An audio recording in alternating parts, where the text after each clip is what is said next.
Yes, it is possible to install a sub-panel from an existing sub-panel. Several conditions and code references must be considered. For the 2020 National Electrical Code, refer to Article 240.20 concerning direct current subpoles on direct current systems, Article 250.30 subsection regarding grounding equipment and conductors, Article 408.30 addressing the main disconnect for overcurrent devices, and Article 408.36 which covers subfeed load capacity. In the 2023 National Electrical Code, relevant articles include Article 240.21 pertaining to direct current subpanels on direct current systems, Article 250.24 covering grounding equipment and conductors, Article 408.30 again discussing the main disconnect for overcurrent devices, and Article 408.36 on subfeed load capacity. When installing a sub-panel from an existing sub-panel, several conditions must be met. Firstly, the existing sub-panel must possess sufficient capacity to handle the additional load imposed by the new sub-panel. This requires a careful assessment of the existing load and the anticipated load of the new sub-panel. Secondly, the subfeeder, which is the cable or conductor running from the existing sub-panel to the new sub-panel, must be appropriately sized for the anticipated load of the new sub-panel. This sizing is crucial to prevent overheating and potential fire hazards. Thirdly, the subfeeder must be protected by an overcurrent protective device, such as a circuit breaker or fuse, located within the existing subpanel. This overcurrent device is essential for protecting the subfeeder from overloads and short circuits. Fourthly, the new subpanel must be properly grounded and bonded according to the National Electrical Code requirements. Grounding and bonding are critical for ensuring electrical safety and preventing electrical shock hazards. Fifthly, the total load in the existing subpanel, combined with the loads of all downstream subpanels, must not exceed the capacity of the main breaker located in the service panel. The service panel is the main electrical panel that receives power from the utility company. Exceeding the main breaker capacity can lead to overloads and potential power outages. Several cautions should be considered. It is strongly recommended to consult with a licensed electrician to ensure proper installation and compliance with all applicable codes and standards. Electrical work can be dangerous, and a qualified electrician has the knowledge and experience to perform the work safely and correctly. Installing a sub-panel from an existing sub-panel can reduce the available capacity in the existing sub-panel. It is important to carefully factor in the increased load when determining the appropriate size of the overcurrent protective device in the existing sub-panel. Overloading the existing sub-panel can lead to overheating and potential fire hazards. Improper installation or overloading of the sub-panel can create a fire hazard or other safety concerns. It is essential to follow all applicable codes and standards and to use proper wiring techniques to ensure a safe and reliable electrical installation. Let's delve deeper into the specific aspects of these considerations. When assessing the existing subpanel's capacity, you need to determine its total ampacity, which is the maximum amount of electrical current it can safely handle. This information is typically found on the panel's label. Then calculate the existing load on the subpanel by adding up the amperage ratings of all the circuits connected to it.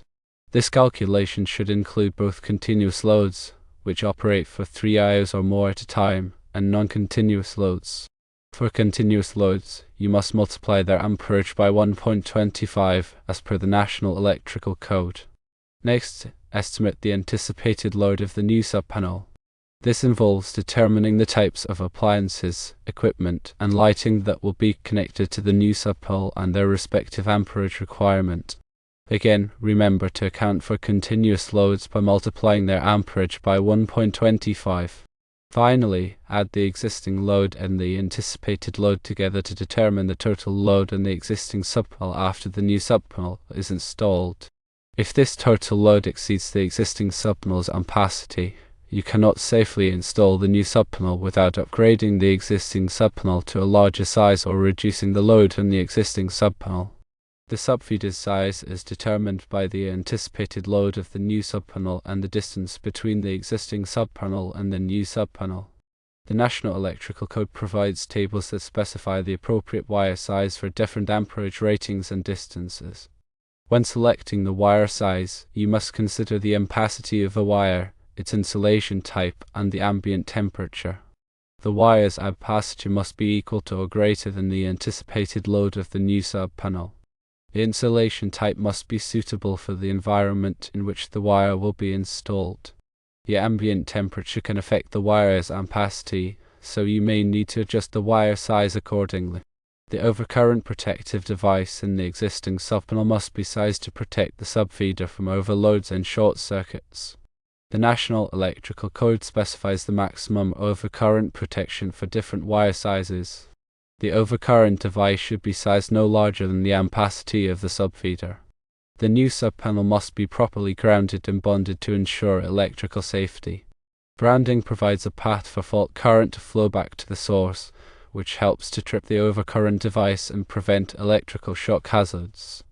Bonding connects all metal parts of the electrical system together, which helps to equalize the voltage and reduce the risk of electrical shock. The grounding and bonding requirements are specified in Article 250 of the National Electrical Code. The total load on the existing subpanel and all downstream subpanels must not exceed the capacity of the main breaker in the service panel. The main breaker protects the entire electrical system from overloads. If the total load exceeds the main breaker's capacity, the breaker will trip, interrupting power to the entire system. To determine the total load, you must add up the amperage ratings of all the circuits connected to the existing subpanel, the new subpanel, and any other subpanels downstream of the existing subpanel. Again, remember to account for continuous loads by multiplying their amperage by 1.25. If the total load exceeds the main breaker's capacity, you must either upgrade the main breaker to a larger size or reduce the load on the system. Consulting with a licensed electrician is crucial for ensuring proper installation and compliance with all applicable codes and standards.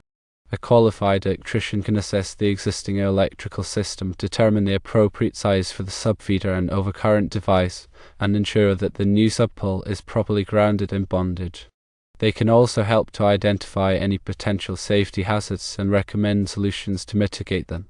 Remember that electrical work can be dangerous, and it is always best to leave it to the professionals. Installing a subpanel from an existing subpanel can reduce the available capacity in the existing subpanel. This is because the new subpanel will draw power from the existing subpanel, which means that there will be less power available for other circuits connected to the existing subpanel.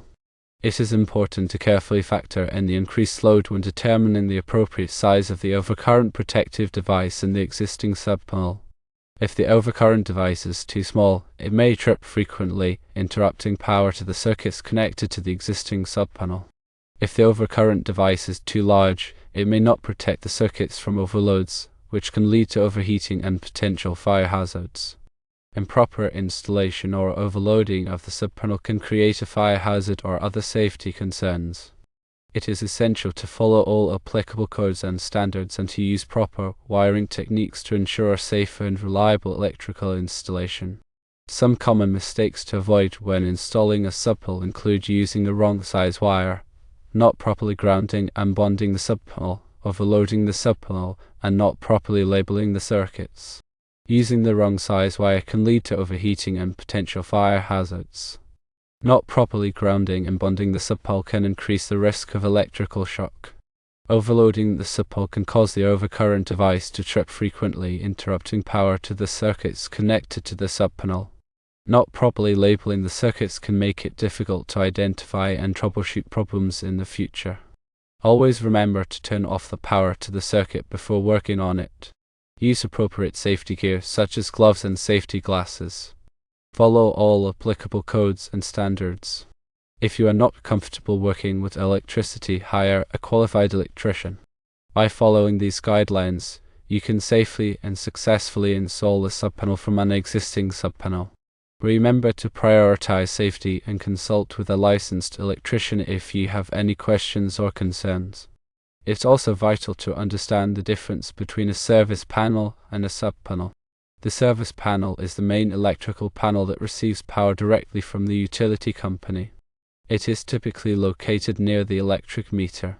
The service panel contains the main breaker, which protects the entire electrical system from overloads. A subpanel, on the other hand, is a smaller electrical panel that is fed from the service panel or another subpanel. Subpanels are used to distribute power to specific areas of a building or to provide additional circuits when the service panel is full. Subpanels do not contain a main breaker that protects the entire electrical system. Instead, they rely on the main breaker in the service panel or the overcurrent device in the upstream subpanel for protection. When installing a subpanel, it is important to ensure that it is properly sized for the anticipated load. The subpanel's ampacity should be equal to or greater than the total amperage of all the circuits connected to it. It is also important to ensure that the subpanel is properly grounded and bonded. The grounding and bonding requirements are specified in Article 250 of the National Electrical Code. Another important consideration is the type of wiring used to connect the subpanel to the service panel or upstream subpanel. The wiring must be sized appropriately for the amperage of the circuit and the distance between the panels. The wiring must also be protected from physical damage. In many jurisdictions, a permit is required to install a subpanel. It is important to check with the local building department to determine the permit requirements in area.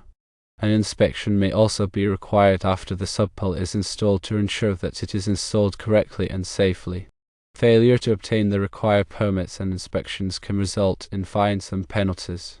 Let's consider some specific examples of when you might want to install a subpanel from an existing subpanel. For example, if you are adding a new addition to a home, you might want to install a subpanel in the addition to provide power to the new circuits.